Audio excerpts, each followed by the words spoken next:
If you go to the DSM-5, it is the Diagnostic Statistical Manual of Mental Health Disorders. In this book, it actually categorizes all of the mental health disorders that human beings have.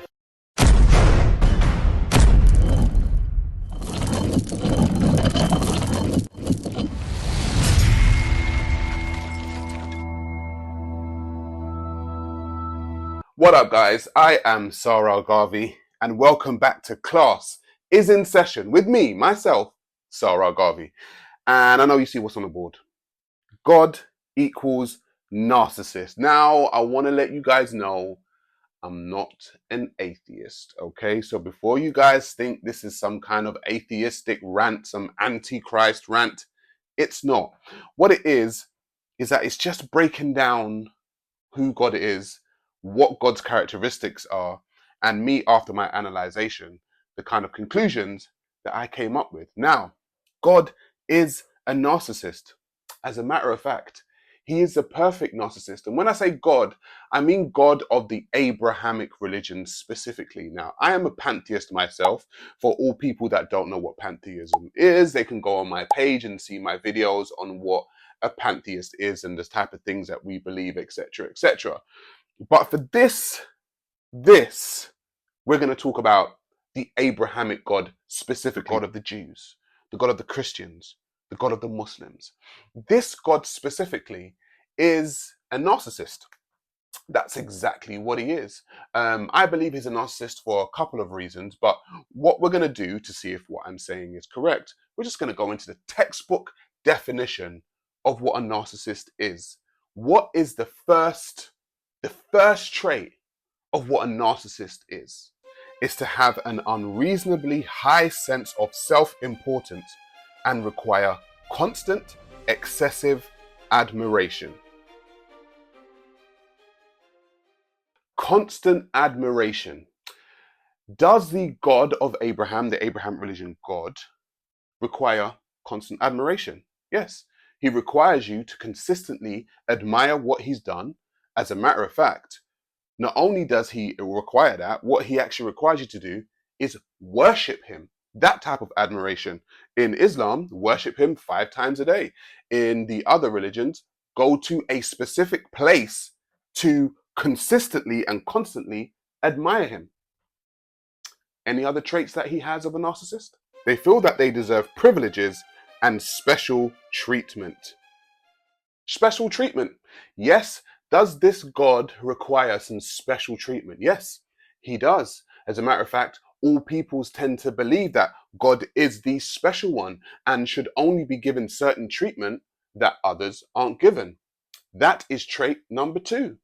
Any more traits? Be preoccupied with fantasies about success, power, brilliance, beauty, or the perfect mate. Be preoccupied with brilliance. Now, we all know that God likes to have a bunch of things that's told to you to show just how brilliant he is. He created everything. So he's preoccupied with his brilliance. In the, I think it's in Islam, he has 99 names to show just how brilliant he actually is. So yes, he is now looking like a textbook, perfect narcissist that requires constant admiration, special treatment, and is preoccupied with their brilliance. Any more traits? Expect special favors and expect other people to do what they want without questioning them.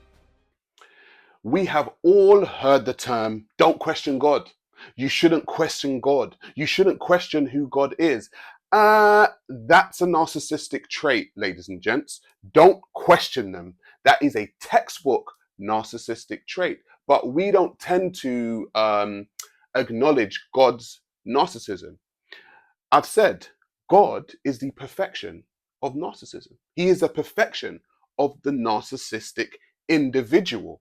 It is a textbook. If you go to the DSM-5, it is the Diagnostic Statistical Manual of Mental Health Disorders. In this book, it actually categorizes all of the mental health disorders that human beings have.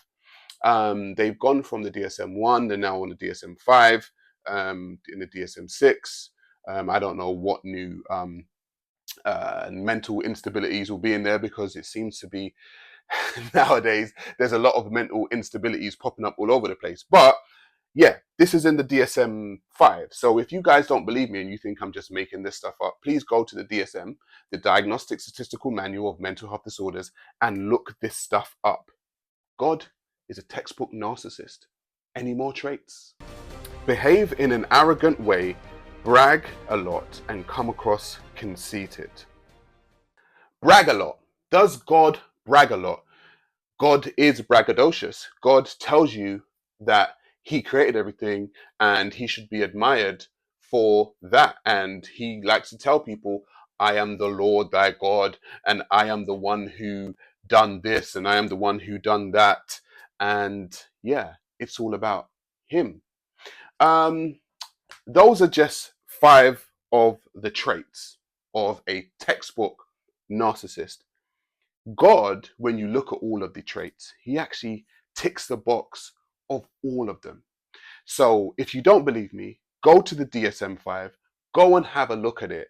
And I'm sorry to kind of break it to you guys, but God is the textbook narcissist. Now, as a pantheist, someone who doesn't believe in the Abrahamic religion or the Abrahamic religious God necessarily, what I say is I'm a pantheist, and everything is involved in the oneness of the universe. There is the up, the down, the left, the right, the dark, the light, the yin, the yang.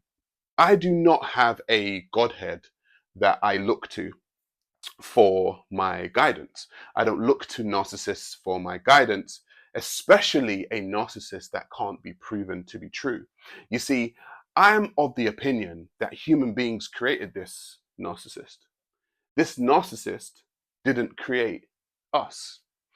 God is from the psychology of those same peoples where you read him from. He's from the Arabs, he's from the Europeans, he's from the Jewish people. He is an extension of their egotistical and narcissistic ways. And so the only way in which to control people is to create the ultimate narcissist, okay? And say that he exists, and then tell other people that if they don't do what they do, it's not them, it's not human beings, you see, you're not following me. There's something greater than me, and this narcissist wants you to constantly admire him, be special, be preoccupied with his brilliance. Don't question him while he brags a lot. That's what they do. And this is what has come from the psychology of human beings, which is why we can go into the DSM-5 and we can find the textbook narcissist coming from human psychology, not some kind of divine psychology that we don't know about. Every time you look at these gods of the Abrahamic religion specifically, you will find human characteristics. It's called anthropomorphism. Anthropomorphism is when you anthropomorphize basically human characteristics and put them on something. They normally say animal, but it's not an animal, but they put it on something else. They have taken their characteristics as human beings and put them on an entity that apparently we don't know what it is. But every time we speak about him, every time we go to look at him, every time we go to analyze him, he sounds more and more like a human being.